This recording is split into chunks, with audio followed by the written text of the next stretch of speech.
मातम क्या है और इसकी इजाजत के बारे में इस्लामी नुक्ता नजर क्या है? मातम सीना कोबी करने के अमल को कहा जाता है। बाज़ फतावा के मुताबिक मातम की इजाज़त है अगर ये किसी की सेहत को नुकसान ना पहुंचाए और शरीयत की हुदूद में किया जाए, यानी फ़राइज़ जैसे नमाज को मातम की वजह से कुर्बान ना किया जाए। आगा खोई के फतवे के मुताबिक भी यही शराइत हैं। मातम को गम और दुख के इजहार का एक तरीका समझा जाता है। क्या गम और मातम का इजहार कुरान में मज़कूर है? क्या कुरान से इसकी मिसालें मिलती है? जी हाँ, गम का इजहार और रोना कुरान में मज़कूर है। मिसाल के तौर पर सूरा यूसुफ में बयान किया गया है कि हज़रत याकूब अलैहिस्सलाम अपने बेटे यूसुफ की जुदाई में इतना रोए कि उनकी आंखें सफ़ेद हो गईं और वो बीनाई से महरूम हो गए। ये वाकया दुख और गम के शदीद इजहार की कुरानी मिसाल है। ये भी जिक्र है कि अगर लोगों ने सुना होता या गौर किया होता तो मुसीबत और ख़तरे में ना पड़ते। ये इल्म और तफक्कुर की अहमियत को उजागर करता है, जो दुरुस्त तरीके से गम के इजहार को समझने में मुआविन हो सकता है। तो उसकी बीवी चीख उठी और अपना चेहरा पीटने लगी, सक्कत वजहा, और बोली, मैं तो एक बूढ़ी और बांझ औरत हूँ। ये हजरत इब्राहीम अलैहिस्सलाम की बीवी हजरत सारा अलैहिस्सलाम का वाक़या है, जिन्होंने अपनी हालत पर आवाज़ निकाली और अपने चेहरे पर हथ मारा। सक्कत वजहा यानी चीखना और चेहरा पीटना कुरानी अमल है और कुरान इसे मना नहीं करता। तो जब कुरान खुद एक बुजुर्ग पाक खातून के जज्बाती इजहार को बयान करता है, तो गम हुसैन अलैहिस्सलाम में मताम किस तरह मना हो सकता है? मातम और गम के इजहार की तारीख इस्लामी तनाजुर में क्या है? क्या सहाबा और अहले बैत अलैहिमुस्सलाम ने इसका इजहार किया?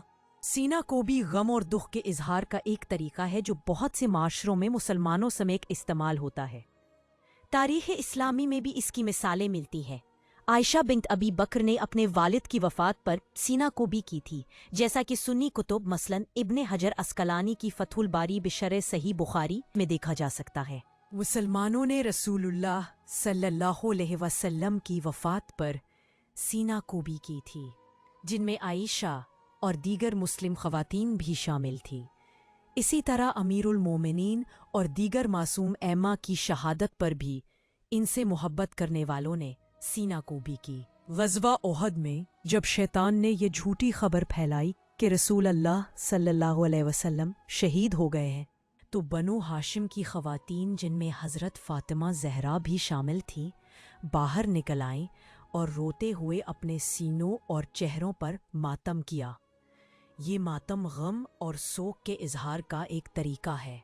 वो कौन सी शराइत है जिनके तहत मातम की इजाजत है? मातम की इजाजत मंदरजा झेल शराइत के तहत है।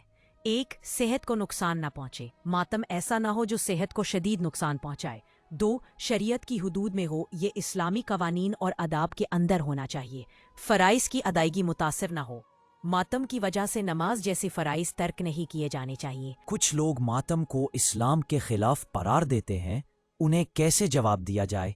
जो लोग मातम को इस्लाम के खिलाफ करार देते हैं, उन्हें ये समझाना ज़रूरी है कि उनका नुक्ता नज़र दुरुस्त नहीं है।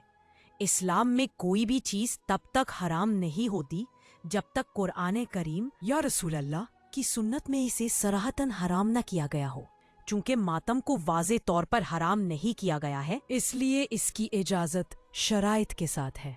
उन्हें ये वजाहत फराहम की जा सकती है कि करबला के शुहदा के लिए मातम करना इस्लाम में एक जायज़ और कबूल शुदा अमल है। इमाम हुसैन कैस बिन मुसहर की शहादत पर रोया था और कुरान की आयत सूरह अहज़ाब 33 की तलावत की थी, और उन्हीं में से वो हैं जिन्होंने अपनी नज़र पूरी कर दी शहादत के ज़रिए, और उन्हीं में से वो हैं जो इंतज़ार कर रहे हैं, और उन्होंने अपने यकीन में ज़र्रा बराबर भी तब्दीली नहीं की।